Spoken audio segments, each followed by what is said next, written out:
Hey everybody, this is Dan Ablin from AGA Digital Studios and 3dgarage.com. I'd like to welcome you to our Moto 601 signature courseware. And let's go ahead and fire up Moto and see what we're looking at here. Now, this is our fifth signature course for Moto, and I can't believe it's that long. We also have quite a few other smaller Moto projects. And also, I've got a Moto 501 up on lynda.com. So for this 601 course, there's a lot of anticipation for it because while 501 was a tremendous release and it covered a lot of different little tools and little presets and workflow issues that have been needing some attention, plus added some new features, this 601 release really gets us into all kinds of new things. One of the first things you'll see is the topology tab. And in this tab, let me get it to come up here. In this topology tab, we can rebuild objects. And I'm going to go through, you've heard a lot about topology, and you're kind of wondering, well, if I have a 3D model, why do I need to build another 3D model? And there's a lot of reasons for that, so we'll go through that in the course. And of course, we got our same UV tab and our layout tab and our setup. But when we get to setup now, we've got even more tools like this pose tool to do deformations with some bones that we couldn't do before.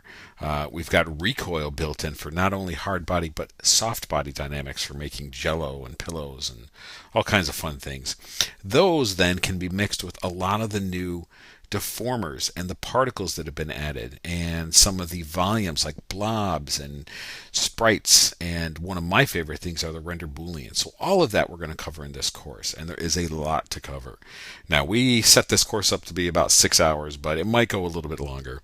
So what we're going to do is we're going to work with just small little projects. In past courses, we've kind of created a couple of larger projects and used a lot of the tools within it. But there's so many different things to cover, and we want to go beyond just a demo so you really understand the tools. We're going to have a lot of little mini tutorials. So that being said, let's go ahead and move on to our first video.